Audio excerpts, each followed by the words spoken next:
কৃতিকের কথায় ওরও বেশ অবাক হয়। একই বাড়িতে থাকে ওরা তিনজন, অথচ একটা মানুষের গত দুদিন ধরে জ্বর, ওরা সেটা জানেই না। আর কৃতিকই বা কেমন? জ্বর হলে মানুষ এতটা স্বাভাবিক কি করে থাকতে পারে? মুখ দেখে বোঝার উপায় নেই যে মানুষটার শরীর খারাপ। সবসময় সেই রাগী রাগী ভাব। উত্তাল প্রকৃতি রাত বাড়ার অপেক্ষা করেনি আর, সন্ধ্যা রাতেই শুরু করে দিয়েছে তীব্র ঝড়ের তাণ্ডব। অনুর সাথে মাত্রই কথা হলো অরুর। সেও ঝড়ের মাঝে কোনো এক ক্যাফেতে আটকা পড়েছে। সাথে অবশ্য প্রত্যয় আছে, চিন্তা করার কোনো কারণ নেই। অনুর সাথে কথা হওয়ার পরপরই বিদ্যুৎ চলে গিয়েছে। এভাবে বিদ্যুৎ চলে যাওয়ায় অরু একটু ভড়কে গেল।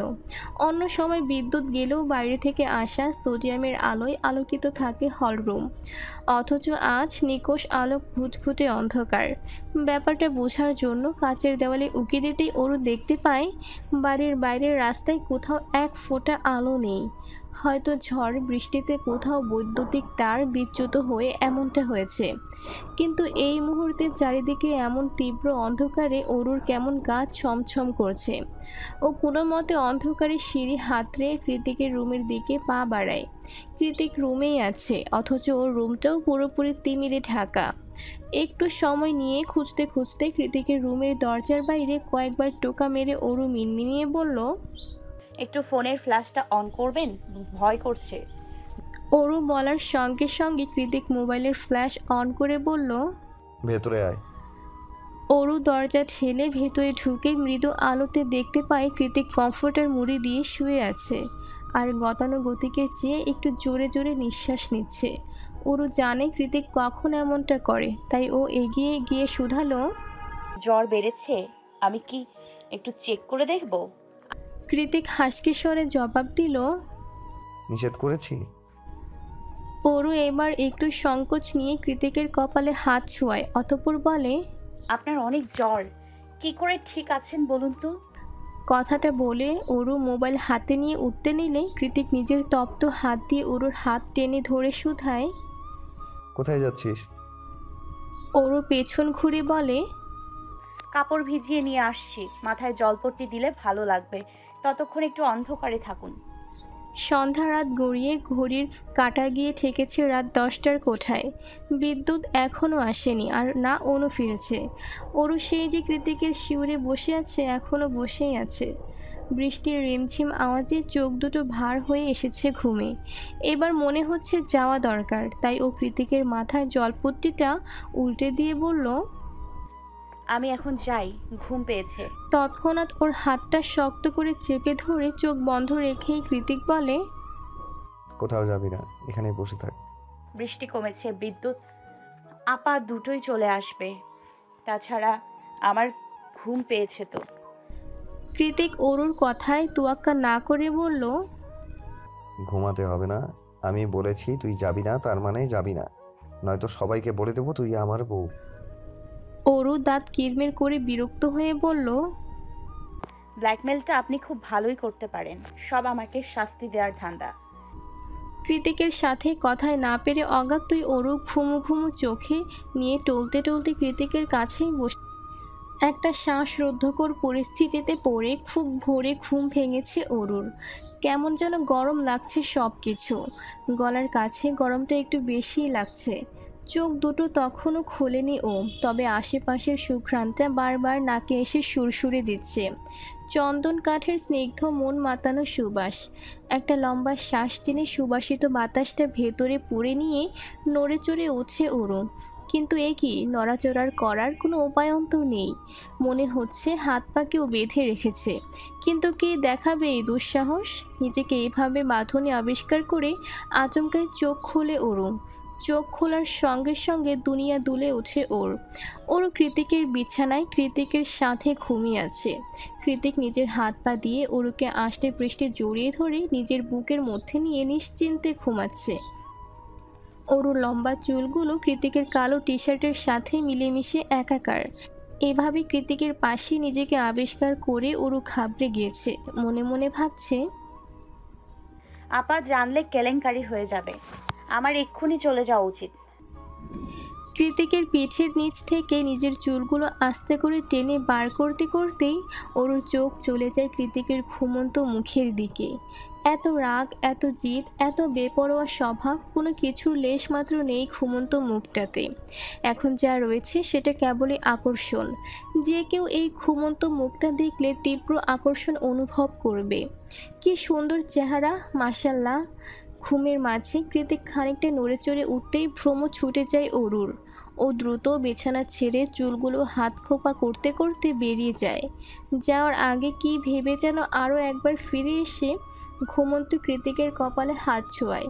অতঃপর মনে মনে নিশ্চিন্ত হয়ে বলে, যাক, তীব্র জ্বরটা কমে গিয়েছে, এখন আমি দ্রুত ভাগি। রুমে আসতেই পা দুটো থমকে যায় অরুর। আপা এখনো ঘুমিয়ে আছে, এই ফাঁকে কিছু একটা অজুহাত বানাতে হবে। কিন্তু কি বানানো যায়? অরু যখন অজুহাত ভাবতে ভাবতে দাঁত দিয়ে নখ কাটায় ব্যস্ত, তখনই আড়মোড়া ভেঙে অনু বলে, কি রে, এত সকালে আবার কোথায় যাচ্ছিস? অরু ধরা পড়ে যাওয়া চোরের মতো আমতা আমতা করে বলে, কোথাও না। এখন আবার কোথায় যাব? অরুর কথায় গুরুত্ব না দিয়ে অনু পুনরায় শুধালো, হ্যাঁ রে, কাল কখন এসেছিলি ঘুমাতে? অরু ভ্রুকুচকে বলে, কোথায় থেকে আসবো? আরে তুই তো কাল রাতে কৃতিক ভাইয়ের মোবাইল থেকে মেসেজ দিলি আমায়, তুই নাকি পড়ছিস, খুব ইম্পর্টেন্ট টপিক, ঘুমাতে দেরি হবে। ওই জন্যই তো তোকে আর ডিস্টার্ব করিনি, রুমে এসে ঘুমিয়ে পড়েছি। অরু এতক্ষণে বুঝলো ওর হয়ে কৃতিক মেসেজ করেছে অনুকে।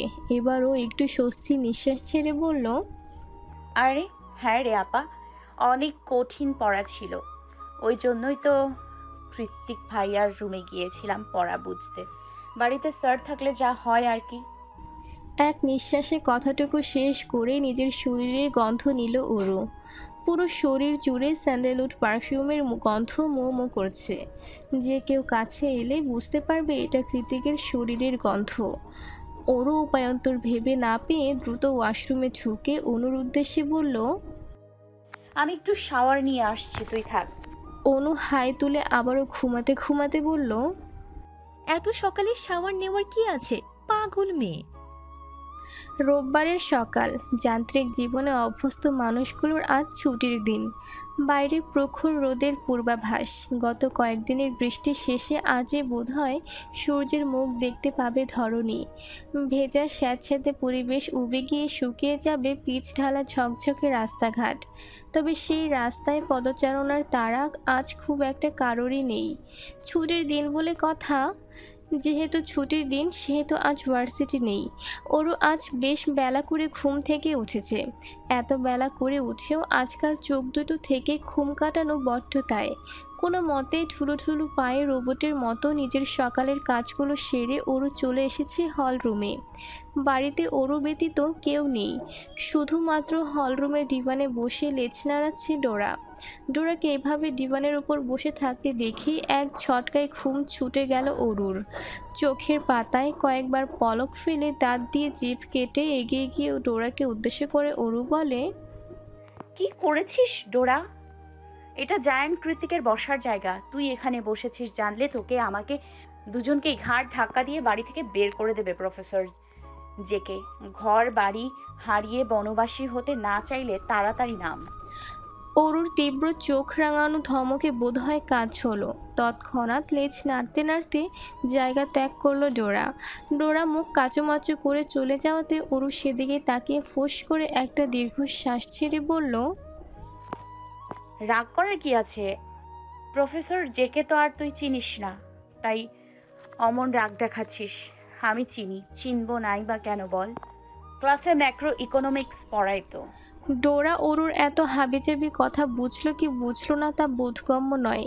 সে চুপচাপ গিয়ে লেজ গুটিয়ে অন্যত্র জায়গা দখল করে নিল। বসে পড়ল কিচেন কাউন্টারের এক পাশে।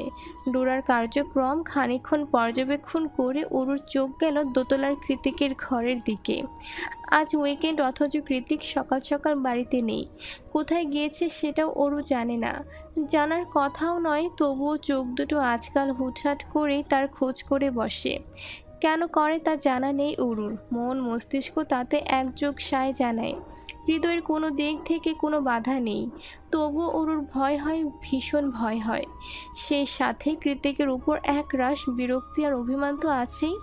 কি করে পারলো ওকে এইভাবে জোর করে বিয়ে করতে? ওর মতামতের কি কোনো দাম নেই? পরক্ষণেই মনে পড়ে যায় সেদিন রাতে কৃতিকের দেওয়া গম্ভীর হৃদয় নিংড়ানো আশ্বাসটুকু। চিন্তা নেই, পুরো দুনিয়া আমি 2 হাতে সামলে নেব।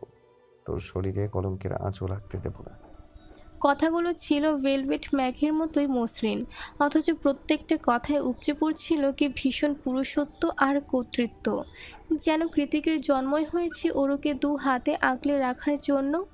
সেদিনের বলা প্রত্যেকটা শব্দ তীব্র ঝংকার তুলেছিল অরুর শরীরে রন্ধ্রে রন্ধ্রে। মাথার মধ্যে উপচে পড়া চিন্তার জলোচ্ছ্বাসীরা মুহূর্তেই গতিপথ বদলেছিল। চোখ বন্ধ রেখে বিশ্বাস করতে ইচ্ছে হচ্ছিল মানুষটা যা বলেছে ঠিক বলেছে। বিয়েটা যখন জোর করে হয়েছে তখন দায়িত্ব অবহেলা করার পাত্র জায়ান কৃতিক নয়। কিন্তু সময়ের পরিবর্তনে আবারও মনে হতে লাগলো তাতে কি আসে যায়। কৃতিক যতই বলুক, ধর্মে যতই প্রাধান্য থাকুক, সৎ ভাইয়ের সাথে বিয়ের সম্পর্ক কোনো সমাজই ভালো চোখে দেখবে না, কোনো দিন না। তার উপর মা আর আপা তো আছেই। অরু যখন নিজের অনিশ্চিত বৈবাহিক সম্পর্ক নিয়ে গভীর চিন্তায় মগ্ন হয়ে আছে, তখনই ল্যান্ডফোনের তীক্ষ্ণ আওয়াজে ওর ভাবনার সুতো ছিঁড়ে যায়। কৃতিকের শূন্য ঘরের দিক থেকে চোখ নামিয়ে অরু তাকায় সেদিকে। মনে মনে ভাবে, ল্যান্ডলাইনে কল এসছে, তার মানে আমার কল। কিন্তু এই সময় কে কল দিল? অরু ঠোঁট কামড়ে ফোনের ওপাশের মানুষটাকে আন্দাজ করতে না পেরে সহসা এগিয়ে গিয়ে ফোন কানে ধরল।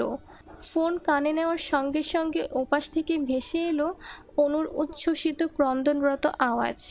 গলায় অসম্ভব খুশি আর চোখে অশ্রুসিক্ত নোনাজল ধরে রেখে অনু বলল, অরু, দ্রুত নার্সিং হোমে চলে আয়, মা তোকে দেখতে চাইছে। অনুর কথায় চোখ দুটো বড় বড় করে অরু অবিশ্বাসের সুরে দ্বিতীয়বার শুধায়, কি বলছিস আপা? সত্যি মা আমাকে খুঁজছে? হ্যাঁ রে বোন, মা তোকে খুঁজছে, এলেই দেখতে পাবি। অনুর সঙ্গে সঙ্গে অরু এবার ব্যথাতুর খুশিতে ডুকরে কেঁদে উঠল। হ্যাঁ সূচক মাথা নাড়িয়ে বলল, আমি এক্ষুনি আসছি আপা, এক্ষুনি আসছি। ওর কথায় সায় জানিয়ে অনু কল কেটে দিলে অরু দ্রুত ব্যস্ত হয়ে পড়ে রেডি হওয়ার জন্য। অপারেশনের পরে মায়ের জ্ঞান ফিরেছে বেশ কয়েকদিন আগেই, তবে তখনও এত বড় অপারেশনের দুর্বলতা কাটিয়ে উঠতে পারেনি বলে কথা হয়ে ওঠেনি মায়ের সাথে। আজ বোধহয় মা পুরোপুরি সুস্থ হলো। অসম্ভব খুশিতে পাগল পাগল লাগছে অরুর। আজ আবারও কতগুলো দিন পর মাকে সে আগের মতো দেখতে পাবে অরু। না আর অপেক্ষা করা যাচ্ছে না। কোনো মতে পরিপাটি হয়ে হাতের পার্সটা নিয়ে দরজা লক করে অরু দৌড়াতে দৌড়াতে বেরিয়ে গেল কৃতিকের আলিশান বাড়ি থেকে। হসপিটালে এসে দৌড়াতে দৌড়াতে করিডোর পেরিয়ে মায়ের কেবিনের সামনে এসেই পা দুটো থমকে গেল অরুর। ভেতরে মা কথা বলছে, সুস্পষ্ট আওয়াজ। কতদিন পর মায়ের কথা কানে আসছে। হৃদয়টা গোমট আবহাওয়ার মতোই হাঁসফাঁস করছে ওর। মনে পড়ে যাচ্ছে শুরু থেকে সব কিছু। অত বড় কৃতিক কুঞ্জে দিনের পর দিন 2 বোনের কষ্ট করা, প্রতিদিন ইমেল পাঠানো, ইমেলে রিপ্লে না আসার এক রাশ আক্ষেপ, গুছিয়ে নেওয়া মানিয়ে নেওয়া, মামির ছুরিঘাতের কথার মতো ছোবল, শেষমেশ জায়ান কৃতিকের জোর জবরদস্তিতে রাজি হওয়া। এত কিছুর বিপরীতে এখন এই মুহূর্তে মায়ের দুটো আওয়াজ শুনে মনে হলো সব দুঃখ ভ্যানিশ।